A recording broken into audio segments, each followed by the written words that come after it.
नमस्कार मित्रांनो, स्वागत आहे आपल्या आमच्या युट्यूब चॅनल महाजॉबमध्ये।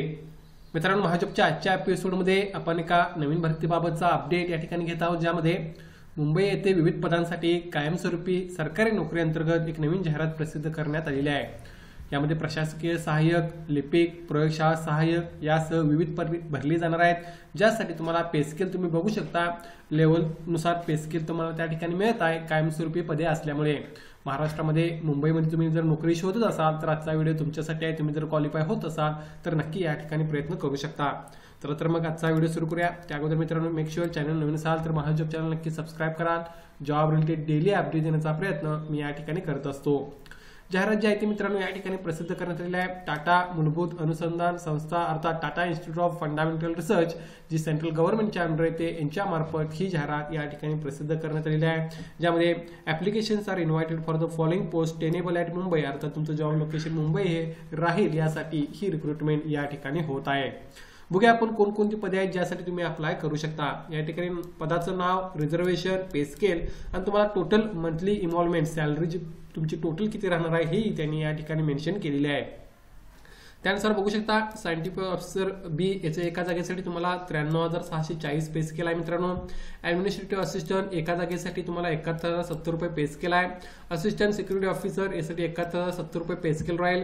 क्लर्कची पदे आहेत मित्रांनो, त्या पदांसाठी सुद्धा तुम्ही अप्लाय करू शकता। कॅटेगरी वाईज ज्यांचं विश्लेषण आहे ते तुम्हाला या ठिकाणी पाहता येईल। यासाठी तुम्हाला 45,725 रुपये पे स्केल या ठिकाणी मिळत आहे, किंवा टोटल मंथली सॅलरी या ठिकाणी मिळत आहे, ज्यामध्ये पे लेवल 3 तुम्हाला या ठिकाणी पाहायला मिळत आहे।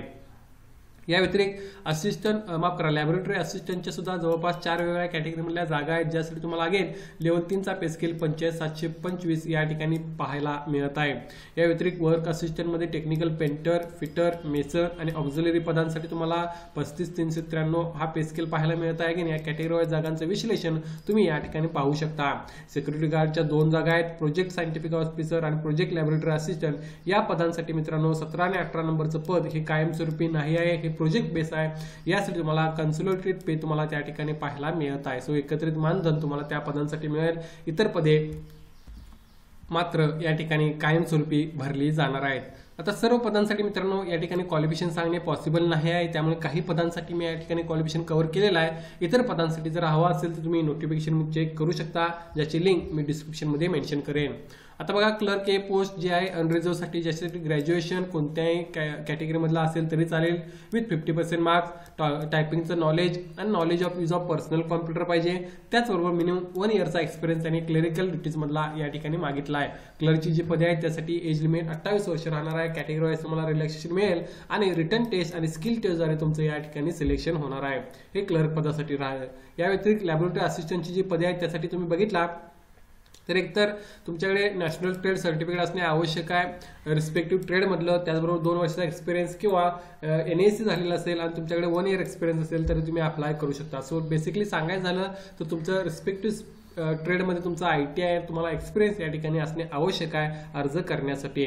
अगेन लॅबोरेटरी असिस्टंट अनरिझर्वच्या या पदासाठी मित्रांनो जर बघितला तर तुम्ही 12वी उत्तीर्ण 60% मार्क्स आणि 2 years experience in bio chemistry lab असेल तर तुम्हाला अर्ज करता येईल।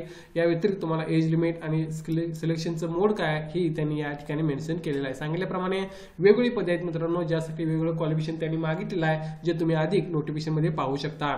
अगेन लॅब असिस्टंट हे सुद्धा पद तुम्ही या ठिकाणी पाहू शकाल, ज्यासाठी क्वालिफिकेशन काय पाहिजे हे त्यांनी मेन्शन केलेलं आहे। त्यानंतर बघा, या ठिकाणी मित्रांनो ही जी पदे आहेत त्यासाठी तुम्हाला जनरल कॅटेगरी अनरिझर्व मध्ये जर अप्लाय करायचं असेल तर तुम्ही करू शकता। जे कॅटेगरी मधले कॅन्डिडेट आहेत ते त्या ठिकाणी अर्ज करू शकतात। या व्यतिरिक्त candidates applying for EWE reserve post should not be covered under the scheme of SC ST OBC च्या अंडर तुम्हाला कव्हर केलं जाणार नाही, असं त्यांनी या ठिकाणी सांगितलं आहे। ऍप्लिकेशन तुम्हाला ऑनलाईन मोडमध्येच करायचं आहे। ऍप्लिकेशन करण्याची लास्ट डेट जी आहे ती ऑगस्ट 9, 2025 राहणार आहे। यासाठी ऑनलाईन अप्लाय करण्यासाठी फी वगैरे याची माहिती नाही आहे, मात्र अप्लाय करताना तुम्ही त्याबाबत माहिती घेऊ शकता, ट्राय करू शकता तुम्ही अर्ज करण्याचे। सांगितल्याप्रमाणे मित्रांनो मी काहीच पदांसाठी या ठिकाणी क्वालिफिकेशन सांगितलं आहे। इतर पदांसाठी तुम्ही जे आहे ते नोटिफिकेशन मध्ये पाहू शकता, कारण इतर भरपूर पदे या ठिकाणी भरली जाणार आहेत आणि मेजॉरिटी पदांसाठी या ठिकाणी त्यांनी एक्सपिरियन्स मागितला आहे अर्ज करण्यासाठी। सो यापैकी कोणत्याही एका पदासाठी जर पेंटर, फिटर, मेसन पोझिशनसाठी झालेला असेल तर तुम्हाला रिस्पेक्टिव्ह ट्रेडमधला तुमचा NSE असणे आवश्यक आहे किंवा तुमचा त्या रिलेटेड कोर्स असणे आवश्यक आहे अर्ज करण्यासाठी. त्या बेसिसवर तुम्ही त्या ठिकाणी अर्ज करू शकता. मी जी काय माहिती आहे ती शॉर्टमध्ये सांगितली आहे, डिटेलमध्ये तुम्ही नोटिफिकेशनमध्ये घेऊ शकता माहिती, ज्याची लिंक मी डिस्क्रिप्शनमध्ये मेन्शन करेन. डिरेक्टली तिथे जाऊन तुम्ही अधिक माहिती घेऊ शकाल. या भरतीबाबत काय डाऊट असेल तर कमेंट करून विचारा, व्हिडिओ असं नक्की लाईक करा. अशाच प्रकारचे डेली अपडेट देण्याचा प्रयत्न मी या ठिकाणी करत असतो. धन्यवाद.